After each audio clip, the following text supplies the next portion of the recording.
Egipt, nașterea și declinul unei civilizații nemuritoare. Episodul 1. Începuturile. Zeii creează lumea. 3000 înainte de Hristos.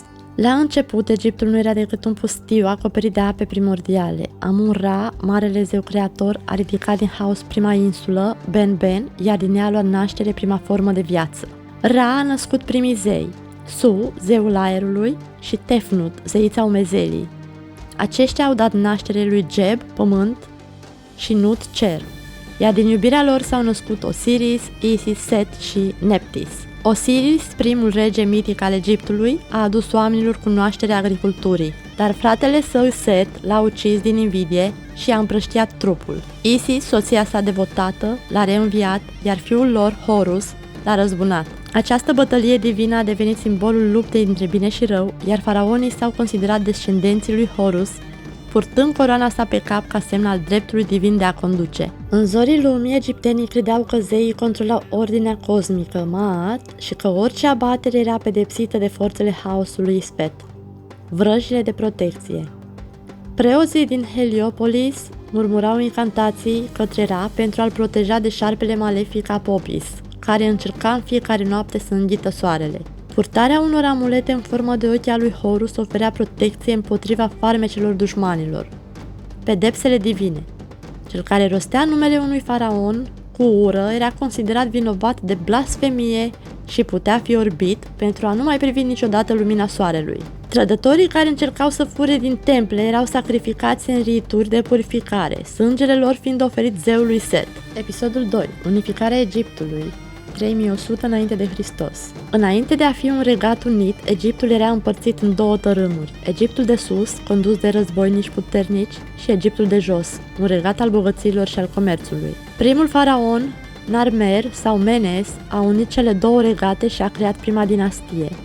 El a fondat capitala Memphis și a început construcția primelor temple dedicate zeilor. Cei care se opuneau unificării au fost pedepsiți fără milă. Legendele spun că Narmer i-a aruncat pe rebelii capturați crocodililor Nilului, iar numele lor au fost șterse din tablițele de lut, cea mai mare umilință în fața zeilor. Faraonul Menes a instituit primele coduri de lege inspirate de zei, blestemele inscripționate. La intrarea în mormintele regale, hieroglifele avertizau că oricine va tulbura acest sanctuar va fi înghițit de Sobek, crocodilul sacru.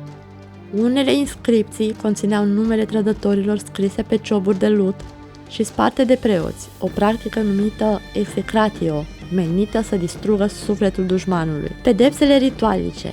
Rebelii capturați erau legați și forțați să înghită nisip fierbinte înainte de a fi azvârliți în Nil. Un scrib prins falsificând textele sacre putea fi îngropat de viu sub o coloană a templului. Episodul 3. Epoca piramidelor. 2600-2100 înainte de Hristos. Faraonii vechiului regat au început ridicarea celor mai impresionante monumente funerare, piramidele. Faraonul Doser a comandat prima piramidă, construită de vizirul său genial Mihotep. Acesta a fost urmată de marile piramide de la Giza, inclusiv cea a lui Cheops, una dintre cele mai misterioase structuri din lume.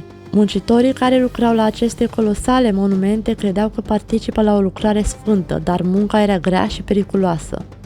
Cei care încercau să fure pietre sau să trădeze secretele construcției erau îngropați de vii în tunelurile piramidei pentru a-i proteja sanctitatea. Construirea marilor piramide a dus la dezvoltarea unor ritualuri de protecție a mormintelor regale, invocările și vrăjile funerare. Textele piramidelor conțineau incantații care permiteau sufletului faraonului să urce la cer. Dacă sufletul unui faraon era în pericol de a fi devorat de demonul Amit, preoții rosteau numele său de aur, un secret cunoscut doar de inițiați. Pedepse pentru hoți. Furtul dintr-un mormânt regal era considerat cea mai mare crimă. Hoții erau mutilați, având mâinile și limba tăiate, pentru ca sufletul lor să nu poată rosti scuze în fața lui Osiris. Cei care încercau să distrugă statuile faraonilor erau executați prin mumificare inversată. Trupurile lor erau umplute cu sare și miere, iar sufletele lor blestemate să rătăcească. Episodul 4. Apogeul Egiptului și cultul morții, 1500-1200 înainte de Hristos. Regii noului regat, precum Amose, Hatshepsut și Ramses al II-lea, au extins granițele Egiptului și au creat un imperiu vast. Dar cel mai de temut rege a fost faraonul Amenhotep al IV-lea, care și-a schimbat numele în Akhenaton și a interzis venerarea zeilor tradiționali, impunând un cult nou, adorarea lui Aton, discul solar. Aceasta a fost o erezie care a stârnit furia preoților. După moartea sa, noul faraon, Tutankhamon, a restaurat vechii zei, iar numele lui Akhenaton a fost șters din toate inscripțiile. În această epocă, Cartea Morților a devenit un element central al vieții egiptene. Fiecare nobil era înmormântat cu incantații care îi ghidau sufletul prin lumea de apoi. Dacă greșea ritualul, demonii îi sfârșiau înainte să ajungă la Osiris. Faraonii aveau propriile pedepse pentru trădători. Un scrib care falsifica documentele regale putea fi torturat prin scoaterea unghiilor și tăierea limbii. Un servitor care atingea obiectele sacre ale faraonului, fără permisiune, putea fi ars de viu. Sub faraonii noului regat, vrăjitorii și magii au devenit influenți, dar și periculoși. Invocarea spiritelor.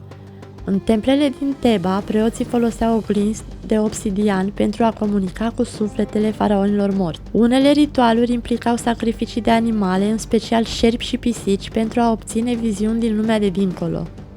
Magie și pedepse. Cei acuzați de folosirea magiei negre împotriva faraonului erau forțați să bea o poțiune cu sânge de hipopotam.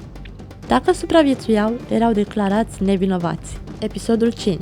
Declanșarea haosului, 1100-750 înainte de Hristos. După moartea lui Ramses al III-lea, Egiptul a început să decadă. Hoții de morminte prodau Valea Regilor, iar preoții rivalizau cu faraonii pentru putere. În această epocă, unele ritualuri deveniseră întunecate. Se spune că anumiți preoți negri din Teba efectuau sacrificii umane pentru a opri seceta, îngropând copiii vii sub temple. Pedeapsa pentru trădare era și mai cruntă. Un general care a încercat să uzurpe tronul a fost capturat și executat într-un mod teribil. Trupul său a fost mumificat de viu, organele fiindu-i scoase fără anestezie, iar pielea unsă cu rășină fierbinte. Odată cu slăbirea puterii faraonilor, preoții au început să practice ritualuri tot mai periculoase. Necromanția și sacrificiile. Se credea că unele mumii puteau fi reanimate temporar prin arderea uleiului sacru pe pielea lor. Se zvonea că anumiți magi negri din Karnak foloseau sclavi pentru ritualuri de posedare, legându-le sufletele de statui de piatră. Pedepse pentru trădare. Un nobil care conspira împotriva faraonului putea fi supus morții celor 5 blesteme. 1. Numele său era șters din toate înregistrările. 2. Trupul său era dezbrăcat și pictat cu hieroglife negre. 3. Era lăsat fără hrană în fața templului pentru ca zeița Sekhmet să decidă soarta sa. 4. Era dezmembrat și îngropat în 5 locuri diferite pentru ca sufletul său să nu se reîntoarcă. 5. Inima sa era arsă într-un ritual secret. Episodul 6. Căderea Egiptului, 750-30 înainte de Hristos. În cele din urmă, Egiptul a fost slăbit de conflicte interne și de invaziile străine. Prima lovitură a venit din partea asirienilor, care au devastat orașele sacre. Apoi persanii au preluat controlul, urmând apoi macedonii lui Alexandru cel Mare. Ultimul capitol al Egiptului antic s-a scris sub conducerea Cleopatrei. În încercarea de a-și salva regatul, ea s-a aliat cu Iulius Cezar și apoi cu Marc Antoniu, dar în final Roma a anexat Egiptul. Cleopatra și-a luat viața, iar Egiptul a devenit doar o provincie a unui imperiu mai mare. Cu moartea ei se sfârșește și ultimul capitol al unei civilizații care sfidase moartea timp de 3 milenii. Pe măsură ce Egiptul devenea o pradă a imperiilor străine, ultimii săi faraoni au încercat să folosească magia pentru a opri destinul. Ultimele incantații. Cleopatra a fost inițiată în secretele magiei funerare și a purtat întotdeauna o amuletă cu ochiul lui Ra pentru protecție. Înainte de moartea sa, s-a spus că a rostit un blestem final împotriva Romei, cerând zeiței Isis să facă Nilul să se ridice împotriva cuceritorilor. Ultima pedeapsă sacră. Un ultim preot al lui Amon, înainte de căderea templului său, a sculptat în piatră avertismentul final. Cel ce va distruge Egiptul va fi condamnat la un sfârșit fără nume. Zeii se vor ridica din nou, iar blestemul va rămâne. Chiar dacă faraonii au dispărut, Egiptul nu și-a pierdut misterul. Templurile sale ascund încă secrete, piramidele rămân inexplicabile, iar blestemele faraonilor pot să dăinuie și astăzi. Poate că egiptenii aveau dreptate. Moartea nu este sfârșitul, ci doar începutul unei alte călătorii.